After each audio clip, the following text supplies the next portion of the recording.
Hello দর্শক, সবাইকে সালাম এবং শুভেচ্ছা জানিয়ে শুরু করছি আজকের টাইম এক্সক্লুসিভ। আশা করি সবাই ভালো আছেন এবং যে বিষয়গুলো আজকে আলোচনা করব তা প্রথমে জানাচ্ছি আপনাদের। আজকের বিষয়ের মধ্যে আছে জেফ্রি এপস্টেইনের ফাইল নিয়ে কেন এত কৌতূহল, এই কেঁচো করতে গিয়ে বেরোতে পারে সাপ, এই ধরনের একটি কথাও বাজারে আছে। সো আমরা এই বিষয়টি আজকে জানার চেষ্টা করব। অবশেষে ট্রাম্পের অতিথি সৌদি যুবরাজ MBS আদনান খাশিকে হত্যাকাণ্ডের বিষয়ে তিনি জানেনই না, এ বিষয়ে তিনি বলেছেন। New York city controller transition টিমে 2 বাংলাদেশি, তারা কি করতে পারেন কমিউনিটির জন্য, এই বিষয়টি জানার চেষ্টা করব। ভারত কেন শেখ হাসিনাকে বাংলাদেশে ফিরত দিতে যাচ্ছে না, অনেকেরই এই প্রশ্ন আছে। এবং মানবতা বিরোধী অপরাধে মৃত্যুদণ্ড, আজকে প্রথম আলো যে রিপোর্ট করেছে যে মানবতা বিরোধী অপরাধে মৃত্যুদণ্ড অনুসূচনা নেই শেখ হাসিনার, এই প্রতিবেদনটি প্রথম আলো প্রকাশ করেছে। এবং যারা এর আগে এই একই আদালতে মৃত্যুদণ্ড যাদের দেওয়া হয়েছিল, সেই আদালতের মৃত্যুদণ্ডপ্রাপ্ত যারা, তাদের কোনো আত্মীয় স্বজন কোনো একজনকে আমরা চেষ্টা করবো আজকে নিয়ে আসার এবং তাদের বক্তব্য নেওয়ার। যাই হোক, আজকে অতিথি যারা থাকবেন তাদের মধ্যে আছে যারা মেজবাউদ্দিন, ডক্টর নকিবুর রহমান, ইব্রাহিম চৌধুরী খোকন। শুরু করব দিনের আপডেট জানাচ্ছেন নাজমুল হাসান। তার আগে যারা ফেসবুকে আছেন আশা করি অনুষ্ঠানটি শেয়ার করবেন। নাজমুল হাসান, যাচ্ছি আপনার কাছে। ধন্যবাদ আবু তাহের এবং ধন্যবাদ টাইম টেলিভিশনের সকল দর্শক শ্রোতা এবং প্যানেলিস্ট সবাইকে সালাম এবং শুভেচ্ছা। আশা করি আপনারা সবাই ভালো আছেন। আজ নভেম্বর মাসের 18 তারিখ মঙ্গলবার। একটু আগে তার সাথে জানিয়েছেন এপিস্টিনের যে নথিপত্র যে ফেডারেল ডিপার্টমেন্ট অফ জাস্টিসের কাছে সংরক্ষিত রয়েছে, এপিস্টিনের সমগ্র কর্মকাণ্ডের যে তদন্ত, সেই তদন্তের প্রায় 10,000 পৃষ্ঠার একটি তদন্ত এবং এতে বিপুল পরিমাণ তথ্য, ইমেল, ছবি, বিভিন্ন বর্ণনা সম্বলিত যে ফাইলটি ডিপার্টমেন্ট অফ জাস্টিসের কাছে ছিল, সেগুলো জনসমক্ষে পূর্ণাঙ্গ আকারে, অর্থাৎ প্রতিটি লাইন বাই লাইন, প্রতিটি পাতা জনসমক্ষে প্রকাশ করার প্রস্তাবটি পাশ হয়েছে। সিনেটে পাশ হয়েছে কোনো ভোটাভুটি ছাড়াই, সকলের সম্মতিতে, উপস্থিত সকল সিনেটরের সম্মতিতে সেটি পাশ হয়েছে। আর হাউস অফ রিপ্রেজেন্টেটিভ 427 জন পক্ষে ভোট দিয়েছেন, একজন রিপাবলিকান তার বিপক্ষে ভোট দিয়েছেন। যাই হোক, সেই রিপাবলিকানটা কিন্তু মেজরিটি টাইলার গ্রিন নন। যাই হোক, তো সেটি এখন প্রেসিডেন্টের টেবিলে পাঠানো হচ্ছে। খুব সম্ভবত আগামীকাল বুধবার এটি প্রেসিডেন্ট ট্রাম্পের টেবিলে যাবে। প্রেসিডেন্ট ট্রাম্প আগে ভাগে ইঙ্গিত দিয়েছেন, তিনি বলেছিলেন 2 দিন আগে, 3 দিন বলা যায় যদিও, যে তিনি রিপাবলিকান কংগ্রেস সদস্যদের অনুরোধ করেছিলেন যে তারা যেন এই এপিস্টিনের ফাইলগুলো সম্পূর্ণ আকারে প্রকাশ করার ব্যাপারে প্রস্তাব পাশের পক্ষে ভোট দেন। কিন্তু এতদিন প্রেসিডেন্ট এর বিপক্ষে ছিলেন, প্রেসিডেন্ট ট্রাম্প এর বিপক্ষে ছিলেন। কিন্তু 3 দিন আগে, 72 ঘন্টা আগে মাত্র, তিনি বলেছেন যে তার এখানে লুকানোর কিছু নাই। প্রেসিডেন্ট ট্রাম্পের সাথে এই এপিস্টিনের যে সমস্ত তথ্য সেখানে রয়েছে, আর সেখানে প্রেসিডেন্টের ভয় পাওয়ারও কিছু নেই। প্রেসিডেন্ট এতে কোনোভাবেই জড়িত নন। তিনি বারবার সেটি বলার চেষ্টা করেছেন, হ্যাঁ, এপিস্টিনের সাথে তার বন্ধুত্ব ছিল, সম্পর্ক ছিল, কিন্তু যে বিষয়টা গুরুত্বের সাথে বলা হচ্ছে যে সেইখানে প্রেসিডেন্ট ট্রাম্পের কোনো ভূমিকা নেই, এটি প্রেসিডেন্ট ট্রাম্পের হোয়াইট হাউসের প্রেস সেক্রেটারি ক্যারোলিন লেভিট একাধিকবার বলেছেন। তবে ক্যারোলিন লেভিট এর আগে বলেছিলেন যে এটি জনসমক্ষে প্রকাশ করা হবে না। কিন্তু হাউস অফ রিপ্রেজেন্টেটিভ কমিটিতে রিপাবলিকান সদস্যরা বেছে বেছে কিছু তথ্য প্রকাশ করে দেন। এরপর ডেমোক্র্যাটরা যারা ছিলেন ওই কমিটিতে, তারা তাদের পছন্দের কিছু কিছু পাতা, সেগুলো জনসমক্ষে জনসমক্ষে প্রকাশ করে দেন। এরপরে কয়েকদিন পরেই প্রেসিডেন্ট ট্রাম্প বলেন যে এখানে আর লুকিয়ে রাখার কিছু নাই, সবকিছুই জনসমক্ষে প্রকাশ হোক। এবং প্রেসিডেন্ট ট্রাম্পের সেই বক্তব্যের পরেই মূলত রিপাবলিকান এবং ডেমোক্র্যাটদের সদস্য প্রায় সবাই বলা যায় যে এই ফাইলগুলো প্রকাশ করতে সম্মত হয়েছেন, প্রকাশ করতে তারা পদক্ষেপ গ্রহণ করেছেন এবং গতকাল সেই ব্যাপারে বিলও পাশ করিয়েছেন। এই হচ্ছে সর্বশেষ পরিস্থিতি। তবে এই এপিস্টিনের ফাইলে যে গতকাল আমি আপনাদের জানিয়েছিলাম যে প্রেসিডেন্ট বিল ক্লিন্টনের কথা উঠেছে, তিনি প্রায় 30 বারেরও বেশি সময় জেফ্রি এপিস্টিনের আতিথ্য গ্রহণ করেছেন। কিছু কিছু সময় তার সাথে হিলারি ক্লিন্টনও ছিলেন, সেটিও বলা হচ্ছে। এর পাশাপাশি নিউ ইয়র্কের কংগ্রেসম্যান, এখন যিনি হাউস অফ রিপ্রেজেন্টেটিভ কংগ্রেসে সংখ্যালঘিষ্ঠ ডেমোক্র্যাটদের নেতা, সেই হাকিম জেফ্রিসের কংগ্রেসে নির্বাচিত হওয়ার ব্যাপারে জেফ্রি অ্যাপস্টিনের ভূমিকা ছিল, এবং তিনি তাকে ইয়ং ওবামা হিসাবে, ইয়ং বারাক ওবামা হিসাবেও তাকে একাধিকবার চিহ্নিত করেছেন। বিভিন্ন ইমেলে সেই তথ্যগুলি উঠে উঠে এসেছে। আরেকটি বিষয় যেটি উঠে সেটি হচ্ছে যে জেফ্রি অ্যাপস্টিন ডেমোক্রেটিক পার্টিতে প্রচুর অর্থ যোগান দিয়েছেন, এবং এমনকি যখন ডোনাল্ড ট্রাম্পের ইমপিচ হিয়ারিং চলছিল কংগ্রেসে, তখন তিনি সেই ডেমোক্রেট সদস্য যারা তাকে প্রেসিডেন্টকে প্রস্তাবনা জর্জরিত করছিলেন কিংবা শুনানিতে অংশ নিচ্ছিলেন, টেলিভিশনের সামনে বসে জেফ্রি অ্যাপস্টিন সেগুলো দেখছিলেন, এবং একাধিক কংগ্রেস সদস্যকে টেক্সট বার্তার মাধ্যমে তিনি জানাচ্ছিলেন যে কিভাবে ডোনাল্ড ট্রাম্পকে আক্রমণ করতে হবে।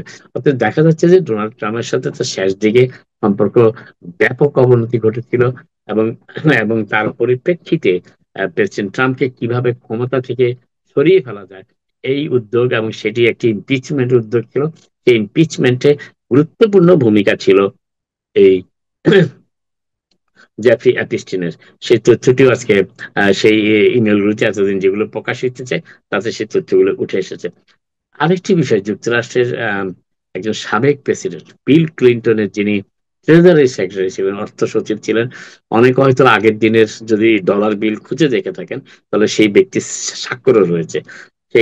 সেই সাবেক ট্রেজারি সেক্রেটারি যিনি ট্রেজারি সেক্রেটারি বিল ক্লিন্টনের অধীনে ল্যারি সমার্স, যিনি একসময় বিশ্ববিখ্যাত হার্ভার্ড বিশ্ববিদ্যালয়ের প্রেসিডেন্টের দায়িত্ব পালন করেছেন, সেই ল্যারি সমার্সের সাথে জেফ্রি অ্যাপস্টিনের ঘনিষ্ঠতা, একাধিকবার তার বিমানে চড়ে বিভিন্ন জায়গায় অবকাশ যাপন, এবং তার সাথে সম্পর্কের মধুর সম্পর্ক, এবং তবে তিনি সেই যৌনকর্মের সাথে সংশ্লিষ্ট ছিলেন কিনা সেই বিষয়টি এখনো প্রকাশ্যে আসেনি কিংবা প্রকাশ পায়নি। কিন্তু জেফ্রি অ্যাপস্টিনের মতো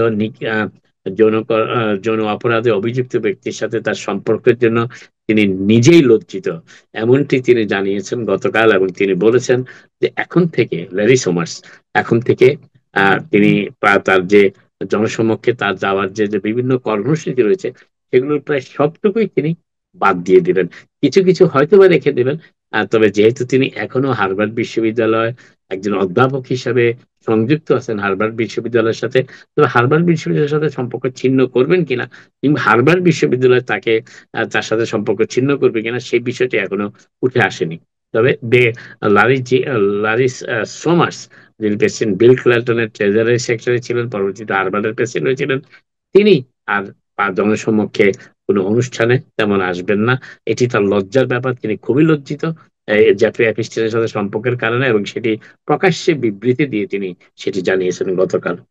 আরেকটা বিষয় যেটি বলার চেষ্টা করছি সেটি হচ্ছে যে প্রেসিডেন্ট ডোনাল্ড ট্রাম্প আজকে সৌদি, যিনি মূলত সৌদি আরবের শাসক হিসেবে এখন সারা বিশ্বে পরিচিত, এমবিএস মোহাম্মদ বিন সুলতান যার নাম, এমবিএস নামে তিনি পরিচিত, মূলত সৌদি আরবের নিয়ন্ত্রণ তার হাতে, সৌদি আরবের প্রশাসনের নিয়ন্ত্রণ তার হাতে, সৌদি আরব কিভাবে বিশ্বের বিভিন্ন দেশের সাথে সম্পর্ক বজায় রাখবে সে দায়িত্ব এমবিএস এর।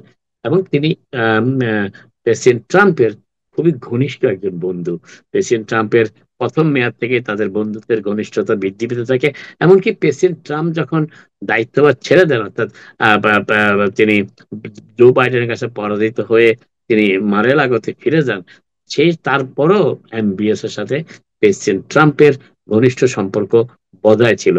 সেই প্রেসিডেন্ট ট্রাম্পই যখন আবার প্রেসিডেন্টের দায়িত্বভার গ্রহণ করেছেন, অতএব প্রথম বছরেই সৌদি আরব সফরে আসলেন। এটি প্রায় দীর্ঘ 7 বছর পর তিনি যুক্তরাষ্ট্র সফরে আসলেন। আপনাদের অনেকেরই হয়তো মনে আছে যে 2018 সালে সৌদি সাংবাদিক আদনান খাশোগি নিহত হয়েছিলেন তুরস্কের সৌদি দূতাবাসে, এবং সেই আদনান খাশোগির মৃত্যুর সাথে মৃত্যুর হুকুমদাতা হিসাবে এই এমবিএস কে সেই সময় চিহ্নিত করা হয়েছিল। এমনকি যুক্তরাষ্ট্রের গোয়েন্দা সংস্থা সিআইও একটি রিপোর্ট প্রকাশ করেছিল যে তাদের কাছে তথ্য রয়েছে যে এমবিএসই আদনান খাশোগিকে সৌদি আরবের দূতাবাসে হত্যা করার নির্দেশ দিয়েছে, এবং তাকে সেই নির্দেশ মতো হত্যাও করা হয়েছিল।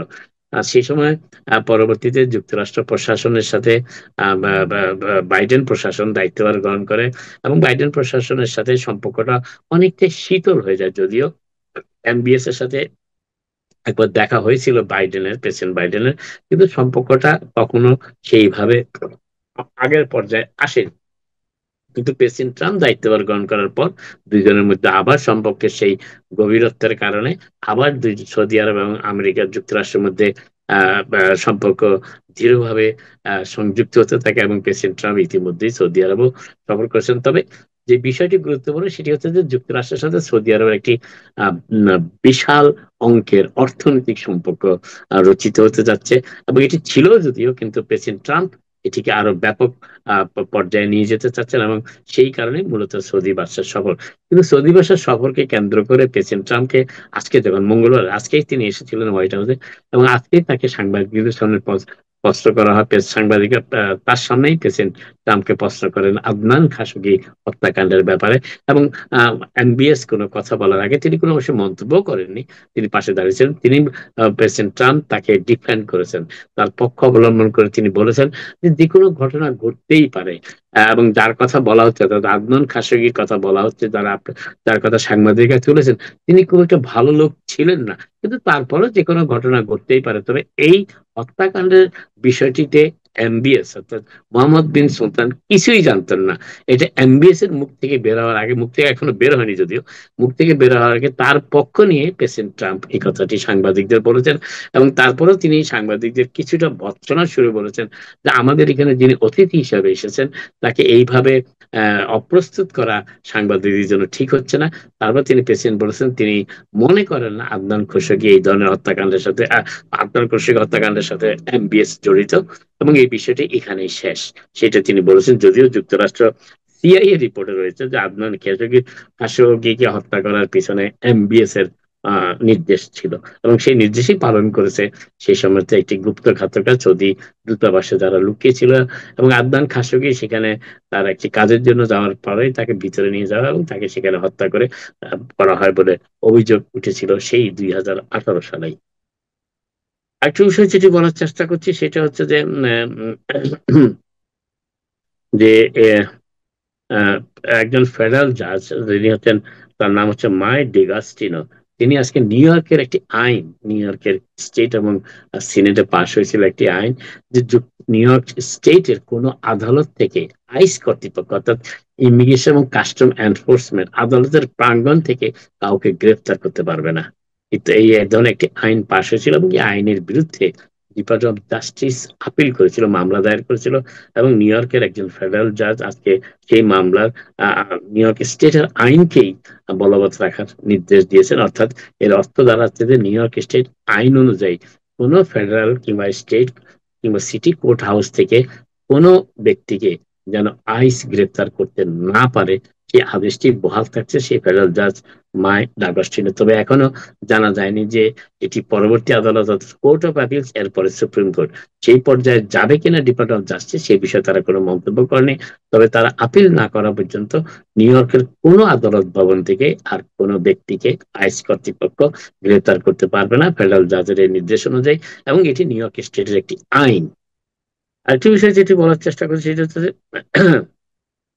যদিও প্রেসিডেন্ট ট্রাম্প বলেছেন যে তিনি নিউ ইয়র্কের নবনির্বাচিত মেয়র জোহরান মামদানির সাথে বৈঠকে আগ্রহী, বৈঠকের ব্যবস্থাও করা হচ্ছে, এবং জোহরান মামদানি আজকে জানিয়েছেন যে তার স্টাফ ট্রানজিশন টিমের সদস্যদের পক্ষ থেকে প্রেসিডেন্ট ট্রাম্পের হোয়াইট হাউসের সাথে যোগাযোগ করা হয়েছে কবে এই বৈঠকটি অনুষ্ঠিত হতে পারে। তবে এখনো কোনো তারিখ নির্ধারিত হয়নি, এবং প্রেসিডেন্ট ট্রাম্পও আশাবাদ ব্যক্ত করেছে যে তিনি নিউ ইয়র্ক সিটির নবনির্বাচিত মেয়রের সাথে একটি সমঝোতাপূর্ণ ওয়ার্কিং রিলেশনশিপ, কার্যকর একটি সম্পর্ক স্থাপন করতে সক্ষম হবেন, যাতে নিউ ইয়র্কবাসীর উন্নয়নে জোহরান মামদানি যে ভূমিকার কথা বলেছেন, ভূমিকা রাখার কথা বলেছেন, সেই ব্যাপারে প্রেসিডেন্টের পক্ষ থেকে এবং ফেডারেল প্রশাসনের পক্ষ থেকে সহযোগিতা করা সম্ভব।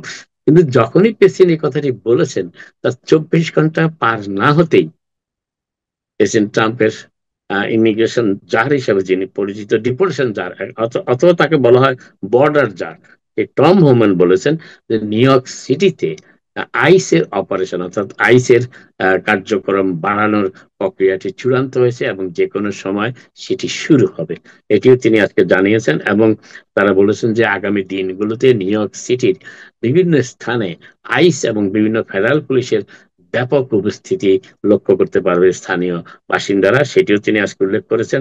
এবং তারা এই কেন তিনি এটি করতে যাচ্ছেন, টম হোমান এক প্রশ্নের উত্তরে জানিয়েছেন, নিউ ইয়র্ক সিটি হচ্ছে স্যাংচুয়ারি সিটি।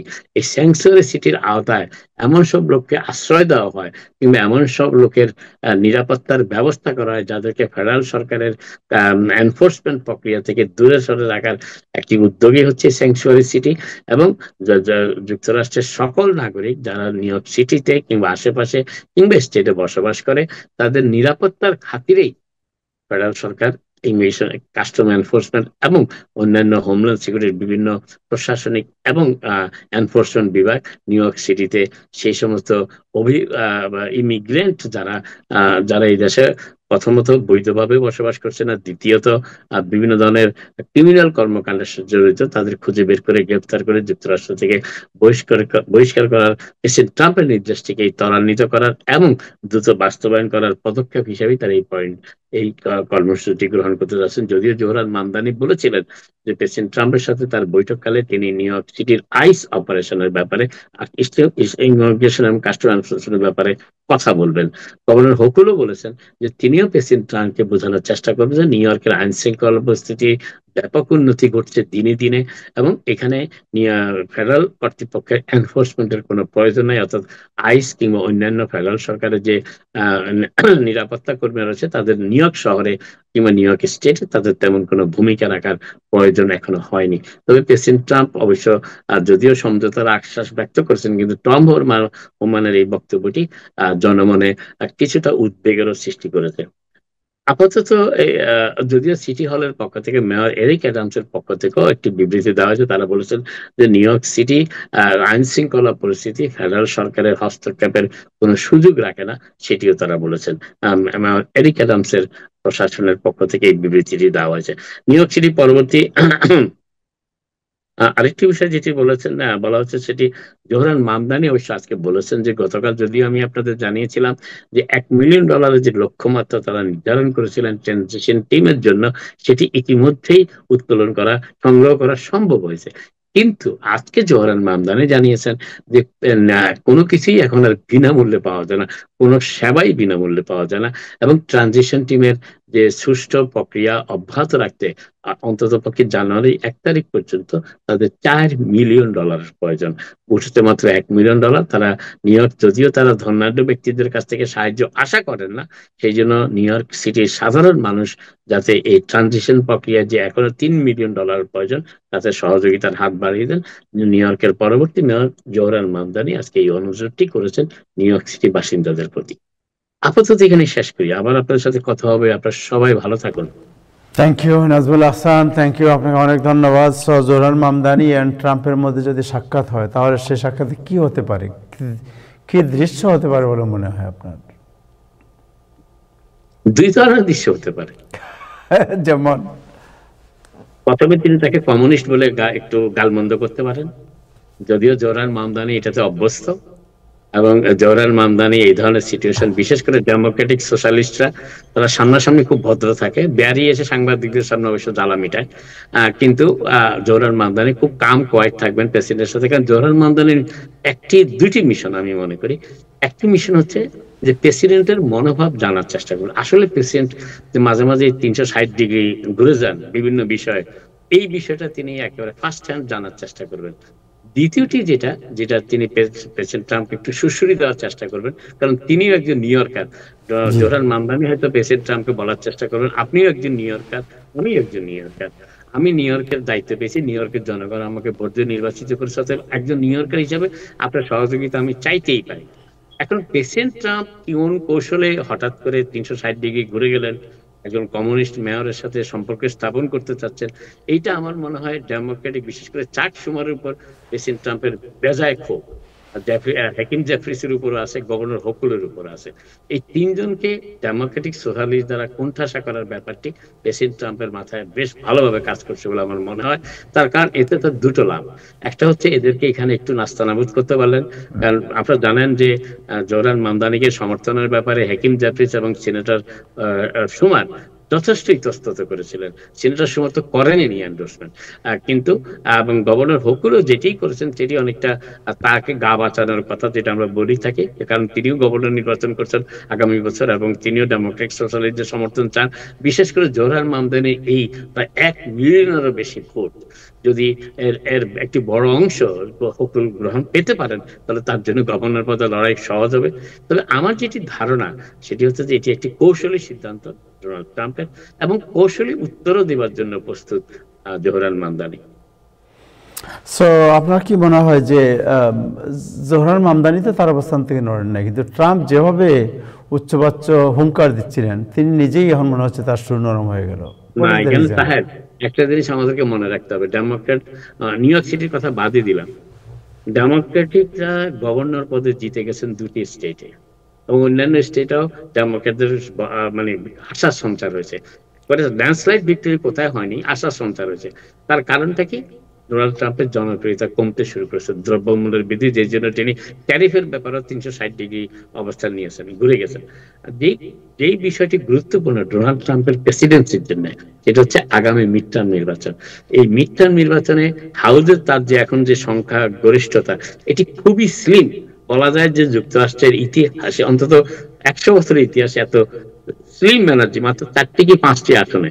এইটা যদি ডেমোক্রেটরা ফ্লিপ করতে পারে এই সিটগুলো, এবং ডেমোক্রেটরা যদি সিনেটে হয়তো কষ্ট হবে বা সম্ভাবনা নেই বললেই চলে, কিন্তু হাউজে যদি ডেমোক্রেটরা সংখ্যাগরিষ্ঠতা পেয়ে যায় এবং স্পিকার যদি ডেমোক্রেট হয়ে যান মিড টার্ম নির্বাচনের পর, প্রেসিডেন্ট ট্রাম্পের বাকি 2 বছর বলাই বাহুল্য তার প্রশাসন কিরকম হবে। আপনার শাটডাউন থেকে দেখেছেন ডেমোক্রেটরা কতটুকু গভীরে যেতে পারে। অতএব প্রেসিডেন্ট ট্রাম্প সেই ব্যাপারে বেশি উদ্বিগ্ন। তিনি নিউ ইয়র্ক সিটি কমিউনিস্টের হাতে গেল কি গেল না, রিপাবলিকানরা, তার দরকার এখন হাউস এবং সিনেটে সংখ্যাগরিষ্ঠতা ধরে রাখা। তার প্রেসিডেন্সির জন্য এটা অত্যন্ত গুরুত্বপূর্ণ। সো আজকে যেটা আপনার হলসম্যান যেটা বলেছেন, রাইট, একদিকে ট্রাম্প মামদানির সাথে কথা বলছেন, অন্যদিকে বলছেন যে কোনো সময় দরপাকড় শুরু হবে। যে টম হলসম্যান, হ্যাঁ, আমরা তো একটা স্টিক এন্ড ক্যারট পলিসি জানি তো নাকি?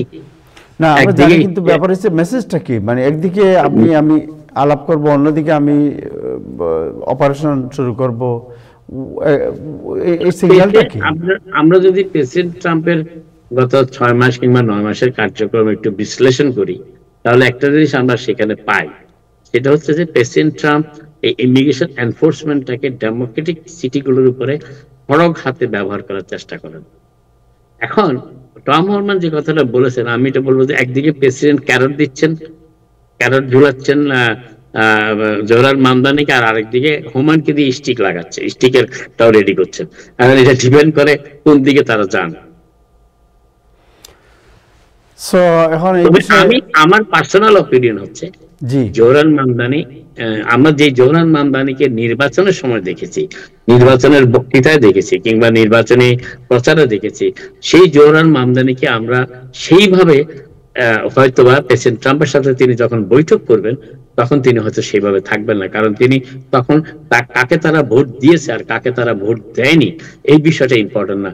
তিনি সকল নিউ ইয়র্কবাসীর ভয়েস হিসাবে ট্রাম্পের সাথে দেখা করবেন, সেটা তার অনেকটা একটা বড় শক্তি যদিও। এবং আমি যেটা মনে করি যে জোহরান মামদানি, যদিও তিনি খুব অল্প 34 বছর বয়স মাত্র, কিন্তু তিনি রাজনীতিবিদ হিসেবে বেশ প্রজ্ঞাবান, রাজনৈতিক হিসাবে যথেষ্ট, আমি বলবো যে রাজনৈতিক একজন, মানে সকলের কাছে আপনি তার মতের সাথে নাও মিলতে পারেন, কিন্তু আপনি কখনো তাকে এক্সট্রিম বলতে পারবেন না। যেমন আমি একটু উদাহরণ দেই, যেভাবে তাকে আক্রমণ করছেন নির্বাচনে বিজয়ী হওয়ার পর এরিক অ্যাডামস, জোহরান মামদানি কিন্তু সেভাবে রিটার্ন দিচ্ছেন না। জোহরান মামদানির একটাই অবজেক্টিভ, যে তিনি অন্যদের পাতানো খেলায় খেলোয়াড় হতে চাচ্ছেন না, তিনি তার নিজের খেলা খেলতে চাচ্ছেন। Yeah, so what is the future of Eric Adam? উনি কি রাষ্ট্রদূত হচ্ছেন? I think he will be an ambassador, বড় জোর। উনি ইসরায়েলে অ্যাম্বাসাডর হওয়ার জন্য তদবির করছেন কিনা আমরা জানি না, তবে ইসরায়েলে গিয়ে তিনি যে ধরনের সুখের কথা বলেছেন, সুখানুভূতির কথা বলেছেন, তিনি হয়তো প্রেসিডেন্ট ট্রাম্পের কাছে ধ্যান দরবার করতেও পারেন তাকে ইসরায়েলে পাঠানোর জন্য। তবে আপাতত আমি শুনেছি তাকে জামাইকায় অ্যাম্বাসাডর করা হবে। উনি তো, ওনার তো রুট হচ্ছে ওয়েস্ট আফ্রিকা। না না না, সেই রুটের ব্যাপারটা না এখানে। তাহের একটা জিনিস মনে রাখতে হবে, সেটা হচ্ছে যে প্রেসিডেন্ট ট্রাম্পের মেয়াদ আর কতদিন? 2.5 বছর, 3 বছর, 3 বছর। তো কেউ 3 বছরের মেয়াদে কোনো কার্যক্রম নেবে না, এর সুদূর প্রসারী ব্যাপারটা ভাববে তারা। কারণ এরপরে তো ট্রাম্পের প্রেসিডেন্সির পরেও তো এরিক অ্যাডামস হয় নিউ ইয়র্কে ফিরে আসতে হবে। সো ওকে, সো যেটা বলা হচ্ছে সালাউদ্দিন, আপনি আছেন, নাজমুল ভাই আছেন, সো আমাদের কমিউনিটি যেটা ট্রাম্প হাউসম্যান যে হুমকি দিলেন এর পরিপ্রেক্ষিতে আমাদের হোমেন, হ্যাঁ, রাইট, সো সো এর পরিপ্রেক্ষিতে আমাদের কমিউনিটির প্রতি what is the message to the people who don't have তার এটা সবসময় একই মেসেজ, এটা নতুন কোনো মেসেজ না, সবসময় একই মেসেজ। আমরা প্রথম থেকে কথাটা আমাদের কমিটিকে সচেতন করার চেষ্টা করেছি। মেসেজটা কি? মেসেজটা হচ্ছে আপনারা সতর্ক থাকবেন। দ্বিতীয় মেসেজটা কি? আপনারা গ্রিন কার্ড যাদের আছে সব সময় ইউ মাস্ট, এটা কিন্তু এখন ফেলোনি। যদি কোনো federal law enforcement, New York police আপনার কাছে গ্রিন কার্ড চাইবে না কখনো, কিন্তু ফেডারেল পুলিশ যদি আপনাকে গ্রিন কার্ড চায়, আপনার এই দেশে প্রেসিডেন্সির বৈধতা চায়, you must prove it. Must prove করতে না পারলে এটা ফেলোনি হয়ে যাচ্ছে কিন্তু। এবং এটা মেজর ফাইনও করতেছে তারা। গত কয়েক সপ্তাহে এই ধরনের ঘটনা ঘটেছে অন্যান্য স্টেটে যেখানে ফেডারেল এনফোর্সমেন্ট গিয়েছে। অর্থাৎ you must carry your green card. যাদের ওয়ার্ক পারমিট আছে ইউ মাস্ট ক্যারি অলওয়েজ। যাদের ট্যুরিস্ট ভিসা এক্সপায়ার করে নেই তারা সেটি সাথে রাখবেন। এই হচ্ছে 3টা পরামর্শ।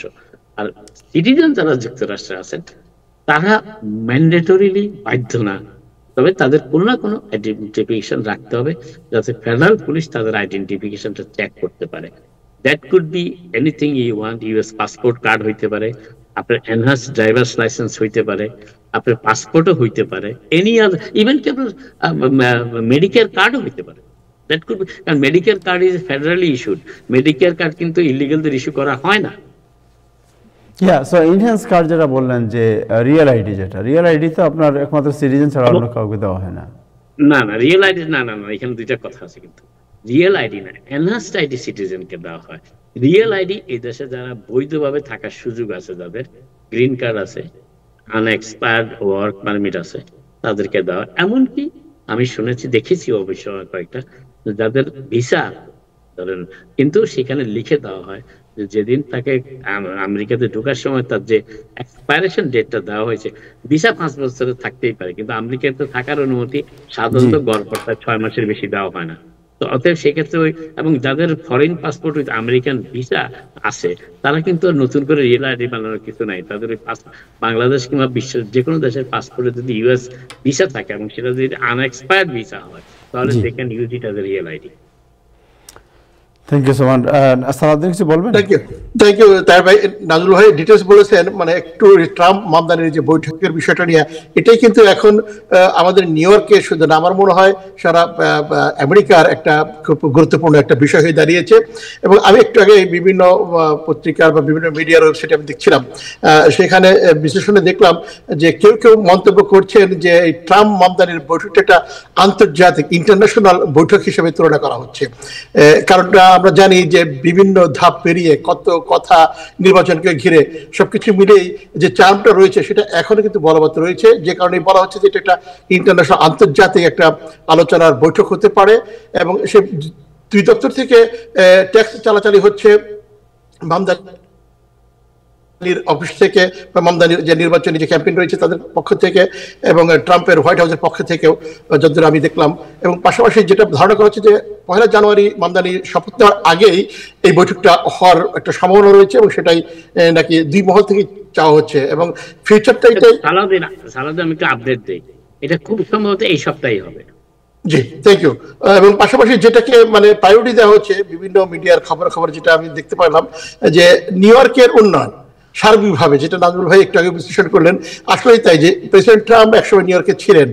নিউ ইয়র্কের প্রতি আমি বিশ্বাস করি তার একটা দুর্বলতা রয়েছে, তার ভালোবাসা রয়েছে এবং মামদানির তো নতুন মেয়র হিসেবে তার তো দায়িত্ব রয়েছে। এবং দুজনে মিলেই আমার মনে হয় আলটিমেটলি জনগণের স্বার্থে, নিউ ইয়র্কের স্বার্থে, যুক্তরাষ্ট্রের স্বার্থেই তার একটা পজিটিভ দৃষ্টিকোণ নিয়ে আলোচনা করবেন বলে এটা আমার ব্যক্তিগত অভিমত এবং বিভিন্ন মিডিয়ার বিশ্লেষণ তাই বলছে এই মুহূর্তে পর্যন্ত। Thank you. আরেকটা কথা একটু অ্যাড করি, প্রেসিডেন্ট ট্রাম্প কিন্তু এখন মুসলিম রাষ্ট্রপ্রধানদের নানাভাবে কৌতুক করেন। সিরিয়ার বাচ্চাকে প্রেসিডেন্টকে চিনিস, বলেছেন তোমার বউ কয়টা। এখন জোহরার নামদানিকে যদি জিজ্ঞেস করে তুমি কি দ্বিতীয় তৃতীয় চতুর্থ বিয়ে করতে চাও নাকি, এবং মানে প্রেসিডেন্ট ট্রাম্পের এটা এক ধরনের নতুন ধরনের, তিনি মানে পাবলিকলি সাংবাদিকদের সামনেই তিনি সিরিয়ার প্রেসিডেন্টকে জিজ্ঞেস করে বলছেন তোমার বউ কয়টা। আচ্ছা, একটা জিনিস একটু জেনে নিই একটু, যে জেফরি এপস্টাইনের যে আপনার গোপন যে তার যে দলিল, এই দলিল প্রকাশে এত বেশি মানে এত কিউরিয়াসিটি কেন এটা নিয়ে? না তাহের, এখানে একটা ব্যাপার আছে। প্রেসিডেন্ট ট্রাম্পকে এই দলিলে প্রেসিডেন্ট ট্রাম্প খুব অভিযুক্ত, প্রেসিডেন্ট ট্রাম্প সংযুক্ত সবকিছু কিন্তু মিডিয়া জ্বালায় ফেলায় করে ফেলেছে অলরেডি। বাকি রয়েছে কারা? ডেমোক্রেটরা। এখন সেগুলি আসা শুরু হয়েছে, Bill Clinton, Hillary Clinton, Hakeem Jeffries. তো এদেরকে যদি এখন এই গান বাজনা শুরু করা যায়, ডেমোক্রেটিক পার্টির জন্য এটা একটা নেগেটিভ পয়েন্ট। এবং সেই পয়েন্টেই প্রেসিডেন্ট ট্রাম্প বলছে ছেড়ে দাও সবকিছু, কারণ আমার তো কাপড় খোলা যা খুলেই ফেলছে, আমার যাওয়ার তা তো হয়ে গেছে, এখন অন্যদের না। নারী গঠিত কোনো ব্যাপারকে প্রেসিডেন্ট ট্রাম্প এখন আর কোনো মতেই কেয়ার করেন না। কারণ প্রেসিডেন্ট ট্রাম্প একটা জিনিস জানেন, যে ডেমোক্রেটরা তাকে যেভাবে তার মানে মানে কি বলবো, মানে ভাষায় বলা যায় না, সমস্ত কিছু মুক্ত করেছে, সমস্ত কিছু, কোনো কিছু বাকি নেই। তারপরেও তিনি যদি আমেরিকার 53% লোকের সমর্থন নিয়ে প্রেসিডেন্ট হতে পারেন, হি ডাজন্ট কেয়ার এনিথিং। এখন সেই অবস্থায় ডেমোক্রেটদের নামাতে চাচ্ছে। Thank you so much, thank you Salauddin আপনাকে। দর্শক, আমাদের সাথে যুক্ত হয়েছেন ডক্টর নকিবুর রহমান, যিনি ইউনিভার্সিটি অফ নর্থ ক্যারোলাইনার ফিনান্সের প্রফেসর, এবং তিনি আজকে আমাদের সাথে কথা বলবেন শেখ হাসিনার যে ফাঁসির আদেশ, এই আদেশের ব্যাপারে তার প্রতিক্রিয়া, এবং আমরা অন্য কিছু ব্যক্তিগত বিষয়ে অনুভূতি তার জানতে চেষ্টা করব। বাট এর আগে আমাদের সাথে আরও আছেন জনাব মাহবুব মেজবাউদ্দিন। মেজবাউদ্দিন, আপনার কাছে একটু আলাপ করে নেই যে আপনি তো নিউ ইয়র্ক সিটি যে ইলেকশনের পরে কন্ট্রোলারের যে ট্রানজিশন টিম, এই ট্রানজিশন টিমে আপনি যুক্ত হয়েছেন, এবং যারা মিজান শুনেছি আমি যুক্ত হয়েছেন, আপনারা দুজন বাংলাদেশি, আপনাদের অভিনন্দন এবং কংগ্রেচুলেশন। সো আপনারা এই ট্রানজিশন টিমের কাজটা কী হবে, এবং এর মধ্যে বাংলাদেশি কমিউনিটির কোনো বেনিফিট হওয়ার সম্ভাবনা আছে কিনা? Assalamu alaikum. I think this is a good question. Salam to everybody. Nazmul bhai, good to see you. Dr. Nokibur Rahman, I think this is the second time we'll see each other. And Darshak এবং শ্রোতা মণ্ডলী যারা শুনছেন, ধন্যবাদ and Assalamu alaikum. So I think this is very important issue that আপনি বলেছেন দুইজন, আমাদের মধ্যে আরেকজন আছে দিলীপ, কি জানি এর নাম, দিলীপ নাথকে সিলেক্ট করা হয়েছে। So I was the transition team for the controllers when John Lew got elected in 2010 and 2013. 2010 and 2013, I was in that transition team, and then Brad Render transition team, who was the last controller. Now, in the controllers level, employment-wise, there is not much change. He has around 700 people works, of which 600 are union people, and the remaining 100 is administrative people. Those administrative, like controller has 6 deputy controller, then they have another, each one of them has 3 assistant controller. So those are the positions. These positions generally who worked with him before, during the election and during his campaign. So in this regard, Mark Levin was the city council member for 8 years, and he was Manhattan Borough president for the last 4 years. So এরপরে campaign করছেন, এইসব মিলে তার যে স্টাফগুলো সাধারণত তারাই আসবে তার সাথে। তবে policy wise it is very interesting that a controller can propose by virtue of his position. He's the third person to become the mayor should something happen to mayor. So why it is? Because the policy formulation that we have worked with him over the years, especially beginning John Lew when I was in his transition team in 2010, what it happened, the policy that he brings it generally affect our communities. Scott Stringer, if you remember, we endorsed him for the mayor. Unfortunately, something happened to his character and he could not make it. When he was the controller, and then when Brad Lender is now the controller, so we started bringing things to the community. There are 400 senior centers in New York City financed by the city government, allocated money from their budget. But unfortunately, those senior centers does not provide anything in language facilities or food, halal food for our greater communities. As we say that South Asian people are the fastest growing population in the city of New York. None of those facilities has provided anything. So the controller's policies, when he recommends, as we did recommend during Scott time and Brad Lender's time and John Liu, we started. Now, slowly but surely, some of those benefits is coming in the format of language implementation in all over the city agencies, all over the facilities, all over the welfare, and including the Board of Election. So those benefits, when the controller supports and works with us, with the community people, that can help. At the same time, controller is nothing but the public auditor. Public auditor to check and balance mayor's budget expenses and department, division, and authorities' implementation of that budget. So a contractor got $100 million job, and he is bringing either private sector, his employees, whether they are union or non-union, that is a different story. But a controller can go there and check that within that $100 million job, what he said to provide, is he providing that thing? What he said he will build, is he building the same thing? And the impact of his people is there or not? So, and the hiring that he hired, the people that do that $100 million job, is he hiring the people within the city of New York and diversifying his workers? So those things controller does. So the policy matter, controller can help and elevate our community's issues that we have been facing over 30, 40 years since we have started coming in this country, especially from 1990s. So I think that thing we can have. And then their job description for those controller, deputy controllers, assistant controllers, directors, that comes to the transition team.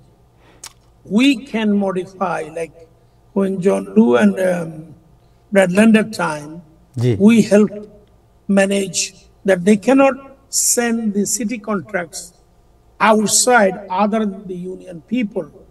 Like in a school construction authority, 40% job has to be done in-house, 60% they can go out. But before it goes to 60% outbidding, they need to check whether the city engineers and workers can do their job, and if they can, how much that will cost. If it costs less money than the outside contractors, then it has to be given to the city engineers and employees. Same thing with other agencies. Every agency has supplier in different areas. So as you know, $114 billion is a lot of money to spend. And they do misuse, according to our understanding. And in fact, with the current new mayor who is coming, he knows that his $6 billion that he needs for the child care, universal child care, if he cannot get that by the way of increasing the taxes, then he can hire more auditors, which by the way, my members, I represent all accountants and tax auditors and management auditors. So he can come to the members, and member can help him find out all the waste, all the $140. He can easily find out $10 billion or more. And I think you mentioned, Nazmul Bhai mentioned, city pay to the federal government nearly $300 billion. We're getting only $98 billion return. This is one issue. Who we are.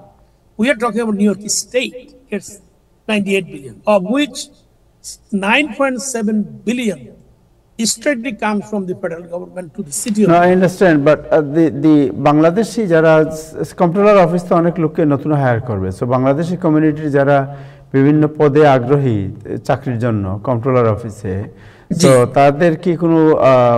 তাদের কি কোনো apps বা কোনো কিছু আছে যেখানে বা কোনো অ্যাপ তো আমি ওয়েবসাইটে দিয়ে দিচ্ছি, আমাদের অনেক ওয়েবসাইটে। আচ্ছা, সো এক্সপাইরেশন ডেট কত তারিখের মধ্যে অ্যাপ্লাই করতে হবে? মানে they have started last week, the day they announced the transition team. So I think there is a link I already posted in all the places that I think I have the reach. So আপনার কাছে link এনে আমরা আমাদের ওয়েবসাইটে দিয়ে দেব and আমাদের Facebook পেজে। Yeah, so as I mentioned, controller's office have only 700 jobs, of which 500 to 600 already union job, so he cannot replace them. The only people controller can replace the top 100 people. So, but the mayor can replace 3,000 to 5,000 people. 1,000 is the top higher salary. Second 1,000 is mid-class employees over 150,000. The first one is over 200,000, and the remaining director he can bring on 150,000. I think I have been encouraging whomever I know, and I know some Bangladeshis, I have been requesting them to directly apply to the mayor link, and also if they know me, they should send their resume to us so that we can also push from our side. I think আমাদের লোকদের উচিত আর কি, যারা qualify করে তারা সবাই apply করা উচিত। আমি তো 50,000 লোক অ্যাপ্লাই করছে, আরো 10,000 যদি আমাদের কমিটি থেকে আসে, there is no problem. I think it should come, and then we help to get our people into the line. Right now we have around 6 people who are the auditors, management auditors and accountant in the controller's office, only 6 Bangladeshis. So আমরা লিংকটা share করে দেব আপনার কাছে। আমি আজকে পাঠাবো। জি, thank you so much. Thank you, আপনাকে অনেক ধন্যবাদ জনাব মোহাম্মদ মেজবাউদ্দিন আমাদের সাথে যুক্ত হওয়ার জন্য। থ্যাংক ইউ, আপনাকে অনেক ধন্যবাদ, and congratulations again for the service you are providing for the community. Thank you. Doctor Nakibur Rahman, thank you আপনার সময়ের জন্য, এবং আমি জানি যে অত্যন্ত ব্যস্ত সময় যাচ্ছে, তারপর আপনি আমাদের সময় দিয়েছেন। বাট প্রথমে জানতে চাই যে বাংলাদেশে আপনি জানেন যে গতকালকে সাবেক প্রধানমন্ত্রীর ফাঁসির আদেশ হয়েছে। সো আপনি একজন পলিটিশিয়ান, পলিটিক্যাল স্পোক্স পারসন, একটি পলিটিক্যাল ফ্যামিলির মানুষ, সো সব মিলিয়ে আপনার কাছে জানতে চাই, what is your reaction, what do you think about this verdict? ধন্যবাদ তাহের ভাই, ধন্যবাদ আমার সমালোচক মিসবা ভাইকে, খুব গুরুত্বপূর্ণ ইনফরমেশন তিনি দিলেন। প্রথমত যেটা বলতে চাই যে জঘন্য গণহত্যা, যে জঘন্য হত্যাযজ্ঞ জুলাই মাসে হয়েছে, একেবারে ছোট ছোট বাচ্চা ছেলে মেয়েদেরকে পাখির মতো গুলি করে হত্যা করা, এটার নির্দেশ দেওয়া, এবং শুধু তাই না, লাশকে পুড়িয়ে ফেলার যে নির্দেশ, এগুলা আমাদের চোখের সামনে ঘটেছে। আমরা সেই সময়ে অনেক ঘটনা আমরা সোশ্যাল মিডিয়াতে দেখেছি, আমরা পরবর্তীতে কল রেকর্ডগুলো দেখেছি যে কি জঘন্য ভাষায় তিনি লিথাল ওয়েপেন ব্যবহার করার নির্দেশ দিচ্ছেন, কিভাবে তিনি যারা আহত তাদেরকে চিকিৎসা দেওয়া থেকে চিকিৎসকদের বিরত থাকার কথা বলছেন। সো এই বিষয়গুলা খুবই আমাদেরকে কষ্ট দেয়, দুঃখ দেয়। যদিও শেখ হাসিনার সর্বোচ্চ শাস্তি হয়েছে, বাট মেক নো মিস্টেক, গতকালকের এই দিনটি ছিল যারা জুলাই আন্দোলনে নিহত হয়েছে, আহত হয়েছে, তাদের বিচারের একটা দিন। It's not about Sheikh Hasina, it's all about the victims. এবং শেখ হাসিনা জানেন যে তিনি অপরাধী, এ কারণেই তার এই সৎসাহসটি হয়নি যে তিনি বিচার ফেস করবেন, এবং তিনি পালিয়ে গিয়েছেন। তিনি এই বিচার প্রক্রিয়ায় অংশগ্রহণও করেনি, যার কারণে এই বিচার পদ্ধতির ব্যাপারে কিছু প্রশ্ন তো হবেই, যে যখন রিপ্রেজেন্টেশনটা ঠিকমতো হয় না। কিন্তু এখানে ট্রাইব্যুনালেরও খুব বেশি যে কিছু করার ছিল তা না, তারা তো চেষ্টা করেছে। তারা পাবলিক প্রসিকিউটর অ্যাপয়েন্টমেন্ট দিয়েছে, এবং পাবলিক প্রসিকিউটর ডেফিনেটলি সর্বোচ্চ এবং বেস্ট ডিফেন্স তো দিতে পারে না। এ কারণেই আমরা দেখেছি যে অ্যামনেস্টি ইন্টারন্যাশনাল এটা নিয়ে একটু প্রশ্ন তুলেছে। কিন্তু আমরা দেখেছি যে বাংলাদেশের সর্বস্তরের মানুষ এই বিচার প্রক্রিয়াতে খুশি হয়েছে, কারণ এই বিচার প্রক্রিয়াটা বাংলাদেশের ইতিহাসে প্রথম যে একেবারে সমস্ত প্রসিডিংস লাইভ মানুষ শুনতে পেরেছে এবং একেবারে ট্রান্সপারেন্ট তারা হয়েছে। আমি যদি একটু পিছনে ফিরে তাকাই, যে এই ট্রাইব্যুনাল যেটা 1973 ওয়ার ক্রাইমস ট্রাইব্যুনালের একটা এক্সটেনশন, এটা 1971 সালে মহান মুক্তিযুদ্ধের পরে দুই ধরনের আইন প্রণয়ন করা হয়েছিল। একটা আইন হয়েছিল যেটা হলো ওয়ার ক্রাইমস ট্রাইব্যুনাল 1973, আর একটা হয়েছিল কোলাবোরেটরস অ্যাক্ট, দালাল আইন নামে যেটা পরিচিত। দালাল আইনের উদ্দেশ্য ছিল যে যারা পাকিস্তান সেনাবাহিনীর সহযোগী হিসাবে অপরাধ করেছে তাদের বিচার করা, এবং তাদের এই আইনে হাজার হাজার লোককে দোষী সাব্যস্ত করা হয়েছে। কিন্তু পরবর্তীতে শেখ মুজিবুর রহমান শুধুমাত্র 4টা স্পেসিফিক অপরাধে যারা জড়িত, যারা হত্যা, লুণ্ঠন, অগ্নিসংযোগ এবং ধর্ষণ, এই 4টা অভিযোগে অভিযুক্ত 9 তাদেরকে সাধারণ ক্ষমা ঘোষণা করে দিয়েছিলেন। অন দ্য আদার হ্যান্ড, এই 1973 ওয়ার ক্রাইমস ট্রাইব্যুনাল খুব স্পেসিফিক একটা ট্রাইব্যুনাল গঠিত হয়েছিল। এটার উদ্দেশ্য ছিল যে 195 জন পাকিস্তানি মিলিটারি সদস্য যাদেরকে আইডেন্টিফাই করা হয়েছিল যে তারা যুদ্ধাপরাধ করেছেন, তাদেরকে মিলিটারি আইনের মাধ্যমে সাজা দেওয়ার জন্যই এই আইনটি করা হয়েছে। সো মিলিটারি পার্সোনেলদেরকে কোর্ট মার্শাল করা হয়। সো এটা একটা কোর্ট মার্শালেরই এক্সটেনশন, এবং সিমলা চুক্তির মাধ্যমে সেই 195 জনকে পাকিস্তানে ফেরত দিয়ে দেওয়া হয়েছিল, এবং তাদেরকে ওই ফেরত দেওয়ার মাধ্যমে এই আইনটি মূলত মৃত্যুবরণ করে, কারণ এই আইনের আর কোনো প্রয়োগ ছিল না। কিন্তু 2008 সালে শেখ হাসিনা ক্ষমতাসীন হওয়ার পরে, একটা বিতর্কিত নির্বাচনের মাধ্যমে ক্ষমতা আহরণ করার পরে, তিনি তার রাজনৈতিক প্রতিপক্ষদেরকে এলিমিনেট করার জন্য এই মৃত ট্রাইব্যুনালটি আবার পুনর্জীবিত করেন, এবং সেখানে কিছু কসমেটিক চেঞ্জ করা হয়েছিল। এটার নাম আন্তর্জাতিক দেয়া হয়েছিল, এবং যুদ্ধাপরাধ কথাটাকে চেঞ্জ করে মানবতা বিরোধী অপরাধে রূপান্তর করা হয়েছে।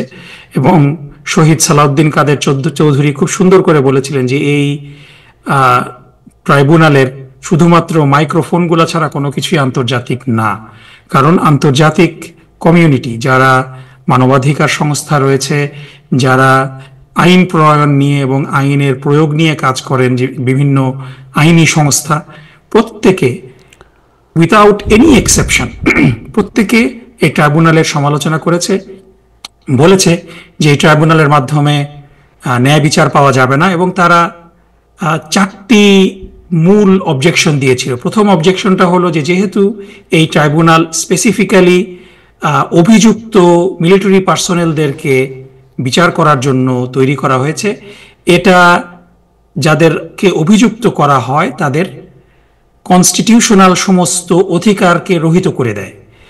এটা সাধারণ সিভিলিয়ানদের জন্য প্রযোজ্য হতে পারে না, কারণ সাধারণ সিভিলিয়ানরা তো মিলিটারি আইনের অন্তর্ভুক্ত না। সুতরাং সিভিলিয়ানদেরকে এই মিলিটারি আইন দিয়ে বিচার করার অর্থই হচ্ছে যে তাদেরকে হাত পা বেঁধে সমুদ্রে ফেলে দেওয়া এবং বলা সাঁতার কাটা, কারণ তাদের কনস্টিটিউশনাল সমস্ত রাইটকে রহিত করা হবে। দ্বিতীয় যেই অভিযোগ আন্তর্জাতিক মহল করেছিল সেটা হলো যে এই ট্রাইব্যুনালে অপরাধ একটা খুব ভেগ মানবতা বিরোধী অপরাধের ডেফিনেশন দেওয়া হয়েছে, কিন্তু ডেফিনেশনটা বলে না যে কোন কাজ করলে এটা অপরাধ বলে গণ্য হবে। এটা একটা ব্রড একটা ভেগ আইডিয়া দেওয়া হয়েছে, এবং কোন অপরাধ করলে কে কি শাস্তি পাবে এটারও কোনো প্রিসাইজ মেনশন এই আইনের মধ্যে নেই, যার ফলশ্রুতিতে একেবারে পার্টিজন লোকজন যারা দীর্ঘদিন ধরে যাদেরকে বিচার করছে, তাদের ফাঁসির জন্য আন্দোলন করেছে, তাদেরকেই বিচারপতি হিসেবে নিয়োগ দিয়ে তাদেরকে অফুরন্ত ক্ষমতা দিয়ে দেওয়া হয়েছে, এবং যার ফলশ্রুতিতে আমরা দেখেছি যে 100% ফাঁসির আদেশ, মানে এর কোনো এক্সেপশন নেই। এটা কিন্তু আন্তর্জাতিক কমিউনিটি অবজেকশন দিয়েছে, ইউএন থেকে শুরু করে ইভেন ইউএস স্টেট ডিপার্টমেন্ট থেকে শুরু করে সবাই। তৃতীয় যে অভিযোগটা ছিল সেটা হলো যে আমাদের বাংলাদেশে আপনারা জানেন যে আমরা যদিও আমাদের বিচার ব্যবস্থায় ত্রুটি আছে, কিন্তু আমরা কিন্তু খুব রিচ একটা কমন ল ইনহেরিট করেছি ব্রিটিশদের কাছ থেকে, এবং সেখানে এভিডেন্স ল খুবই শক্তিশালী। এই এভিডেন্স লটা এই আন্তর্জাতিক ক্রাইমস ট্রাইব্যুনালে স্থগিত করা হয়েছে, যার ফলে আপনার কোনো চাক্ষুষ সাক্ষী লাগবে না অপরাধ প্রমাণের জন্য। শোনা কথা, হিয়ারসে যেটাকে বলে, তার ভিত্তিতে শাস্তি দেওয়া যাবে। কোনো সার্কামস্টেন্সিয়াল এভিডেন্সের দরকার হবে না। আমরা জানি যে নিউজ পেপারের রিপোর্ট অনেক সময় মিথ্যা হয়, সত্য মিথ্যা সংমিশ্রণ হয়। এই নিউজ পেপারের রিপোর্ট কে কোথায় কি লেখলো, কত বছর আগে, সেগুলোকে এভিডেন্স হিসেবে গণ্য করা যাবে। এবং এই ট্রাইব্যুনাল সেটাই করেছে, কোনো তথ্য প্রমাণ না পেয়ে তারা কে 15-20 বছর পরে ঘটনার কোথায় কি লিখেছে সেগুলাকে এভিডেন্স হিসেবে দাঁড় করিয়ে শাস্তি দেওয়ার চেষ্টা করেছে। এবং সর্বশেষ যে অবজেকশনটা ছিল যে ইন্টারলকেটরি অ্যাপিলের কোনো সুযোগ ছিল না। তার অর্থ হলো যে বিচারপতি যদি কোনো সাক্ষীকে আসতে নিষেধ করে, তাহলে পরে সেই সাক্ষীকে আনার ব্যাপারে কোনো আইনি ব্যবস্থা নেওয়ার কোনো সুযোগ ছিল না। সো এই 4টা বড় কারণের পরে আমরা দেখেছি যে কিভাবে বিচার ব্যবস্থাটা কলুষিত হয়েছে। ব্রাসেলসে বসে একজন ব্যক্তি রায় লিখে দিচ্ছিলেন, তিনি ইনস্ট্রাক্ট করছিলেন কিভাবে কাকে সাক্ষী আনা যাবে, কাকে সাক্ষী করা যাবে না। তারপরে আমরা দেখেছি যে সুখরঞ্জন বালি নামে একজন সাক্ষী, তাকে একেবারে জোর করে মৌলানা দেলোয়ার হোসেন সাইদি সাহেবের বিরুদ্ধে সাক্ষী দেওয়ার জন্য জোর করা হয়েছিল। তিনি রাজি না হয়ে তিনি যখন মৌলানা সাইদি সাহেবের পক্ষে সাক্ষী দেওয়ার জন্য সিদ্ধান্ত নিলেন, তখন আদালতের বারান্দা থেকে তাকে অপহরণ করে নিয়ে গুম করা হলো, তাকে ভারতে পুশব্যাক করা হলো।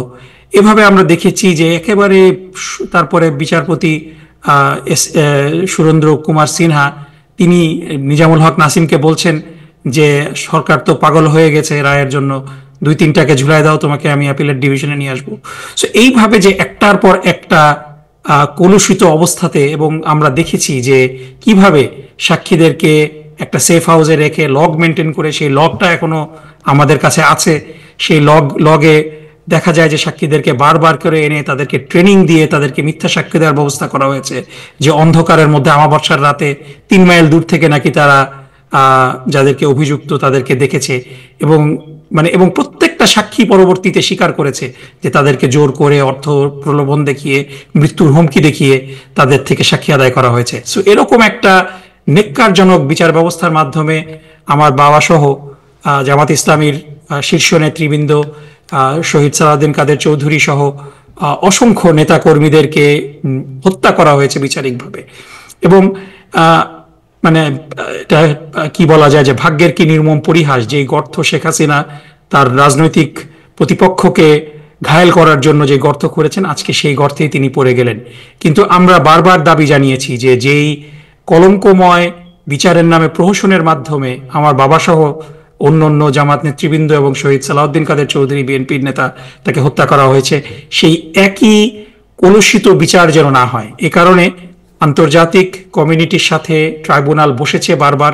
ট্রাইব্যুনাল আন্তর্জাতিক পরামর্শক নিয়োগ করেছে এবং তাদের রিকমেন্ডেশন অনুযায়ী কি কি পরিবর্তন করতে হবে, আমি প্রথমেই যে 4টা পরিবর্তনের কথা বলেছি সেই 4টা পরিবর্তন কিন্তু এই আদালত করেছে। এরপরও কিছু প্রশ্ন থেকে যায়। একটা রিকমেন্ডেশন এসেছিল যে এটা যদি হেগে আন্তর্জাতিক আদালতে এই বিচার ব্যবস্থাটা করা হয়, এটা করলে ভালো হতো, হয়তো আরো প্রশ্নের ঊর্ধ্বে থাকা যেত। কিন্তু যতটুকু অভিযোগগত ট্রাইব্যুনালের মধ্যে ছিল, এই ট্রাইব্যুনালের বিভিন্ন প্রসিডিওরে কিন্তু সেই সবগুলোকে অ্যাড্রেস করার চেষ্টা করা হয়েছে এবং আন্তর্জাতিক কমিউনিটি মোটামুটি খুব দু একটা কনসার্ন ছাড়া, যেমন তারা ডেথ পেনাল্টি রহিত করতে বলেছিল, কারণ আপনারা জানেন যে ইউরোপিয়ান ইউনিয়ন সহ অনেক দেশেই তারা মৃত্যুদণ্ডকে তারা পছন্দ করে না এবং এটাকে রহিত করতে বলেছিল এবং এটার জন্য একটা যুক্তিও ছিল যে তারা বলছিল যে ডেথ পেনাল্টি থাকলে পরে আন্তর্জাতিক কমিউনিটি অপরাধীদেরকে ফেরত আনার ব্যাপারে খুব বেশি সহযোগিতা করতে পারবে না। এবং আমরা দেখেছি যে অ্যামনেস্টি ইন্টারন্যাশনাল কিন্তু সেই ডেথ পেনাল্টির বিষয়টাই মূলত বলেছে যে তারা যে কোনো ভাবেই হোক ডেথ পেনাল্টিকে তারা কখনোই সমর্থন করে না, এজন্য তারা এটার নিন্দা করেছে। এবং আরেকটা যেটা বিষয় যে শেখ হাসিনাকে যেহেতু তিনি পালাতক, তার পক্ষ থেকে কোনো আইনজীবী নিয়োগ করা হয়নি, এজন্য definitely she didn't get the best defence. কিন্তু এরপরও সরাসরি সম্প্রচার করার মাধ্যমে আমরা দেখেছি যেভাবে তিনি নির্দেশ দিচ্ছিলেন তার বাহিনীকে লিথাল উইপেন ব্যবহার করার জন্য, লাশ ডিসপোজ করার জন্য, এটা আনপ্রেসিডেন্টেড। আমার কাছে মনে হয় সবাই অ্যাগ্রি করবেন যে এখানে এভিডেন্সের কোনো ত্রুটি ছিল না এবং তিনি এবং তার স্বরাষ্ট্রমন্ত্রী আসাদুজ্জামান কামাল তারা সঠিকভাবেই তাদেরকে মৃত্যুদণ্ডে দণ্ডিত করা হয়েছে অপরাধী প্রমাণের পরে। এবং আমি বিশ্বাস করি যে ভারতের সাথে বাংলাদেশের যে এক্সট্রাডিশন ট্রিটি আছে, যে বাংলাদেশও কিন্তু ভারতীয় যারা অপরাধী, এর আগে আমরা দেখেছি অনুপ চেটিয়াকে ভারতে হস্তান্তর করেছে এবং আমরাও যদি ভারতের বিচ্ছিন্নতাবাদী যেমন পরেশ বড়ুয়া সহ এদেরকে যদি আমরা ভারতের কাছে হস্তান্তর না করি, ভারতের কি রিয়াকশন হবে সেদিক চিন্তা করে আমার কাছে মনে হয় যে আগামী নির্বাচিত সরকার ফেব্রুয়ারিতে নির্বাচিত হলে ভারতের সাথে পারস্পরিক সম্পর্ক উন্নয়নে শেখ হাসিনা শুধু না, আসাদুজ্জামান কামাল সহ হাজার হাজার যে আওয়ামী লীগের অপরাধী যারা বিভিন্নভাবে হয়তো ভবিষ্যতে দণ্ডিত হবেন, এত দণ্ডিত ব্যক্তিদেরকে ভারত আশ্রয় দেবে আমি এটা মনে করি না। আমি মনে করি ভবিষ্যতে ভারত নিজেদের সাথে বাংলাদেশের অর্থনৈতিক এবং বাইল্যাটারাল উন্নতির স্বার্থেই শেখ হাসিনাকে ফেরত দেবে। এছাড়াও ইন্টারপোলের মাধ্যমে রেড অ্যালার্ট জারি হবে। শেখ হাসিনার দুনিয়াটা কিন্তু সংকুচিত হয়ে আসছে। আমরা দেখেছি যে আমার আব্বা সহ অন্যান্য জামাত নেতৃবৃন্দ এবং বিএনপির নেতা সালাউদ্দিন কাদের চৌধুরীকে যখন ফাঁসি দেওয়া হয়, সারা বিশ্ব সেই জাজমেন্টগুলোর নিন্দা করেছে। আপনাদের মনে আছে যে 11ই মে 2016 সালে যেদিন আমার শহীদ পিতা মতিউর রহমান নিজামীকে হত্যা করা হলো বিচারিকভাবে, তার পরের দিন তুরস্ক বাংলাদেশ থেকে রিটালিয়েশন হিসাবে তাদের রাষ্ট্রদূতকে প্রত্যাহার করে নিয়েছে। অন দ্য আদার হ্যান্ড আমরা দেখলাম শেখ হাসিনাকে যখন ফাঁসির আদেশ দেওয়া হলো, ভারত কিন্তু খুব একটা বিনাইন একটা স্টেটমেন্ট দিয়েছে। সেখানে কিন্তু এই রায়কে অশ্রদ্ধা করেনি, তারা বলেছে যে India is taking notice. So এটা খুবই গুরুত্বপূর্ণ একটা বিষয় যে সারা দুনিয়াতে কিন্তু আওয়ামী লীগ বন্ধুহীন হয়ে যাচ্ছে এবং এই রায়ের ফলে যারা আওয়ামী লীগের অপরাধী তাদের দুনিয়াটাও ছোট হয়ে যাবে এবং কেউই তাদেরকে আশ্রয় প্রশ্রয় দেবে না। এবং আমি সত্যিকার অর্থে বিশ্বাস করি যে ভবিষ্যতে যেই গভর্নমেন্ট ফেব্রুয়ারি নির্বাচনের মাধ্যমে বাংলাদেশের ক্ষমতায় আসবে, তারা শেখ হাসিনাকে ফিরিয়ে আনার সমস্ত ব্যবস্থা করবেন এবং আওয়ামী লীগের অন্যান্য নেতৃবৃন্দ যারা অপরাধী তাদেরকেও ফেরত নিয়ে আসার ব্যবস্থা করবেন। Thank you so much.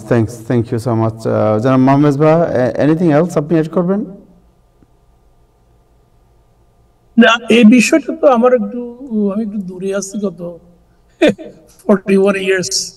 I don't have much idea what is happening. But as I mentioned, I think few other times, I think Professor Yunus has done a good job so far within the limitation and within the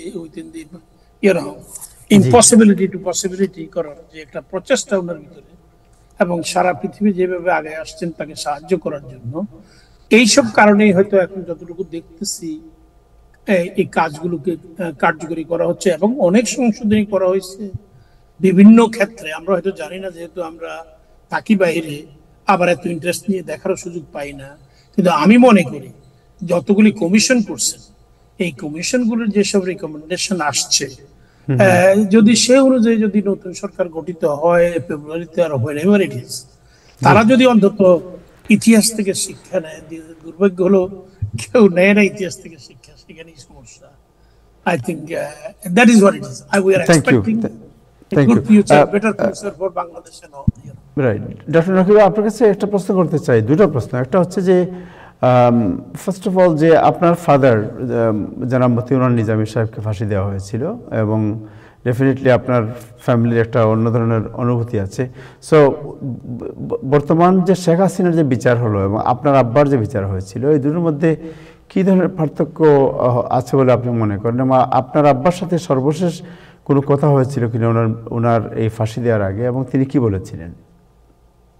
না, অবশ্যই যেই কথাটা আমি প্রথমে বললাম যে বিগত দিনে শেখ হাসিনা যেই গর্তটা তার প্রতিপক্ষকে হত্যা করার জন্য সৃষ্টি করেছিলেন এবং পরিষ্কারভাবে হত্যা করার জন্যই তিনি সৃষ্টি করেছিলেন একটা ক্যাঙ্গারু কোর্ট।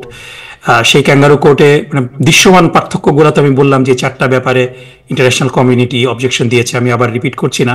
কিন্তু তারপরও যদি আমরা দেখি যে এটা এখানে একেবারে শেখ হাসিনা নির্দেশ দিতেন যে কার বিচার কখন হবে, রায় কখন আসবে, এই পরিষ্কার কমিউনিকেশনগুলার এভিডেন্স আমাদের কাছে আছে। স্কাইপ কেলেঙ্কারির কথা আপনারা জানেন। তারপরে সাক্ষীদেরকে আমার আব্বার মামলাতে একজন সাক্ষী ছিল, তার নাম ছিল নান্নু।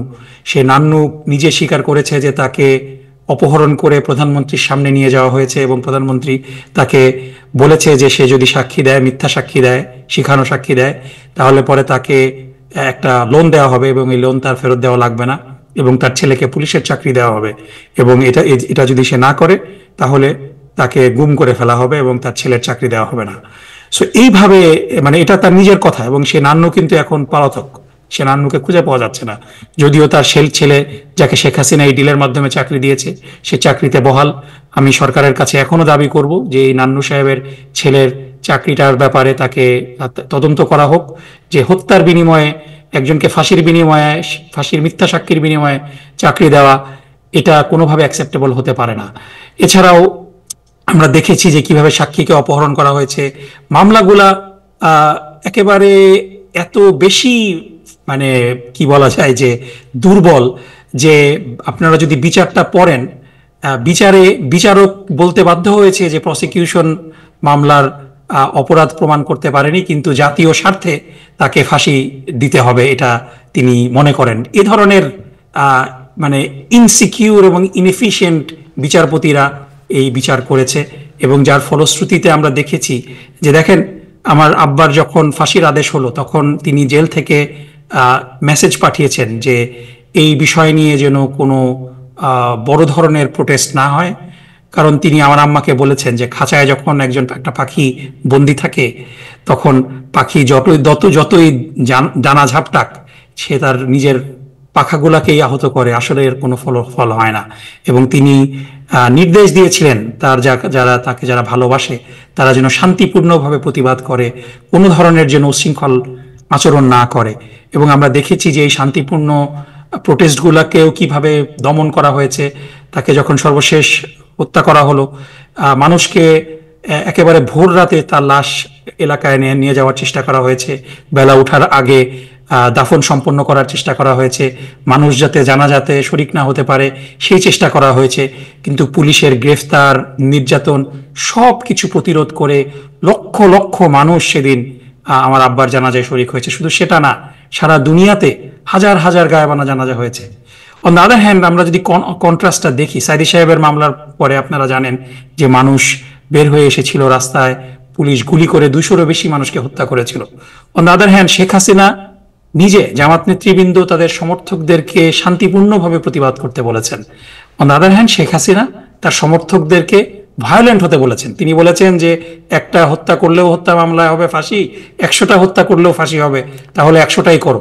তিনি আগুন লাগানোর নির্দেশ দিয়েছেন। আপনি মনে করেন যে আপনার আগের যে ক্যারেক্টারিস্টিক যে কোর্টের যে এই কোর্টের ছিল আর বর্তমান যে ক্যারেক্টারিস্টিক, এই দুটোর মধ্যে অনেক পার্থক্য আছে। বর্তমান বিচারটা হয়েছে একদম পুরো ওপেন ক্যামেরাতে দেখানো হয়েছে, আগের ট্রায়ালের মধ্যে স্বচ্ছতা ছিল না। এটাই আপনাদের মূল পয়েন্ট। জি, অবশ্যই এই যেটা আমি বললাম যে 4টা মেজর অবজেকশন ছিল আন্তর্জাতিক কমিউনিটির, এই ট্রাইব্যুনাল ইউনূস সাহেব ক্ষমতায় আসার পরপরই তিনি কিন্তু আন্তর্জাতিক যেই মানবাধিকার সংস্থাগুলো আছে তাদের সাথে পরামর্শ করে একজন পরামর্শক নিয়োগ দেওয়া হয়েছিল, এবং সেই পরামর্শের ভিত্তিতে যেই সংস্কার করার প্রয়োজন সেই সংস্কারগুলো করেই কিন্তু এই বিচার শুরু করেছেন।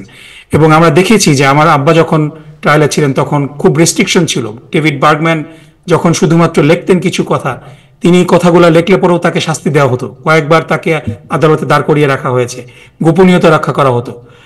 শহীদ আব্দুল কাদের মোল্লা সাহেবকে যখন ফাঁসি দেওয়া হলো শুধুমাত্র একটা সাক্ষীর ভিত্তিতে ফাঁসি দেওয়া হয়েছে, এবং যার সাক্ষী নেওয়া হয়েছে তাকে একটা গোপন কোনো কোর্টের মধ্যেও না, সেখানে শুধুমাত্র আসামি পক্ষে একজন উপস্থিত ছিল, সরকার পক্ষে একজন উপস্থিত ছিল। সেই মহিলা যিনি সাক্ষী দিয়েছেন সে কে, তার পরিচয় কি, এটা কি ভুয়া কোনো ব্যক্তি, দুনিয়ার কেউ জানে না। এই ধরনের গোপনীয়তার মধ্যে বিচার প্রক্রিয়া হয়েছে, অথচ শেখ হাসিনার যে বিচার হয়েছে সেটা কিন্তু একদম দুনিয়ার সবার সামনে উন্মুক্ত, সারা দুনিয়ার মানুষ লাইভ দেখেছে। যেই রায়টা ঘোষণা হয়েছে এটাও ওপেন আদালতে ঘোষণা হয়েছে। সুতরাং এখানে ডেফিনেটলি যদি মানে দুনিয়া আন্তর্জাতিক মহল স্টিল কিছু কোয়েশ্চেন অ্যারাইজ করছেন, যার যেটা সবচেয়ে বড় কথা যে শেখ হাসিনার সেলফ ডিফেন্সটা কমপ্লিট ছিল না, যেহেতু সরকার পক্ষের একজন পিপি নিয়োগ দেওয়া হয়েছে। কিন্তু এটার জন্য তো শেখ হাসিনাই দায়ী। শেখ হাসিনা কেন একজন বিচারপতি নিয়োগ করলেন না? তাকে তো বিচারপতি নিয়োগ করতে কেউ বাধা দেয়নি। আপনাকে আরেকটা প্রশ্ন করতে চাই যে আপনি দেখেছেন মাহমুদুর রহমান মান্না সাহেবের একটা স্টেটমেন্ট আজকে সব জায়গায় এসেছে। তিনি বলেছেন যে এটা ডিফারেন্ট, এটার সাথে রিলেটেড না। তিনি বলছেন যে সারা দেশে আওয়ামী লীগের নেতাকর্মী যারা আছে, যারা বিপদের মধ্যে আছে, এদের প্রত্যেকের ঘরে ঘরে জামাত আপনার চালের বস্তা পাঠাচ্ছে এবং অর্থকড়িও দিয়ে তাদের সাহায্য করছে। তিনি বলেছেন যে আমি তাদের এটা জানি না তাদের কি পলিসি, আমি নিজে এর সমালোচনা করে বিপদে পড়লে যে কাউকে সাহায্য করতে পারে, বাট এটা আমি খবর পেয়েছি বিভিন্ন জায়গা থেকে যে জামাত আওয়ামী লীগের যারা বিপদগ্রস্ত লোক তাদেরকে চালের বস্তা পাঠাচ্ছে তাদের বাসায়। Is it true? না, এটা মান্না সাহেব কোথা থেকে পেলেন আমি জানি না, কিন্তু যেটা জেনারেল প্রিন্সিপাল আমি আপনাকে বলি যে আওয়ামী লীগ করা তো কোনো অপরাধ হতে পারে না। আপনি যদি অপরাধ করেন সেটা অপরাধ, আপনি যদি হত্যার সাথে সংযুক্ত হন, আপনি যদি দুর্নীতির সাথে সম্পৃক্ত হন, আপনি যদি কোন রকম যতগুলা শেখ হাসিনাকে তার দলকে এনেবল করা, আপনি যদি এই যেই সবচেয়ে বড় মানুষের ভোটাধিকার কেড়ে নেওয়ার যে প্রসেস, সেই প্রসেসের সাথে সম্পৃক্ত হন, তাহলে পরে অবশ্যই আপনাকে শাস্তি পেতে হবে, এবং এই শাস্তি দেওয়ার অথরিটি হলো কোর্ট। আমি তো নিজে গিয়ে আইন হাতে তুলে নিতে পারবো না। দুর্ভাগ্যজনকভাবে এই 5ই আগস্টের আমাদের বিজয়ের পরে আমাদের বন্ধু প্রতিম দলের কিছু ভাইয়েরা, এবং তারা কিন্তু খুব গর্বের সাথে বলে যে জামাত ইসলামী কয়টা মামলা করেছে, আমরা তো হাজার হাজার মামলা করেছি। মামলা করার দায়িত্ব তো পাবলিক প্রসিকিউটরদের কিংবা যারা ভিকটিম হয়েছে তারা। মামলা করার দায়িত্ব তো জামাত ইসলামী একটা দল হিসেবে না, এবং আনফরচুনেটলি এই মামলা করার সময় অনেক নিরীহ ব্যক্তিদেরকেও এই মামলার আসামি তালিকায় অন্তর্ভুক্ত করে এটাকে নিয়ে একটা বড় মামলা বাণিজ্য হয়েছে, চাঁদাবাজি হচ্ছে।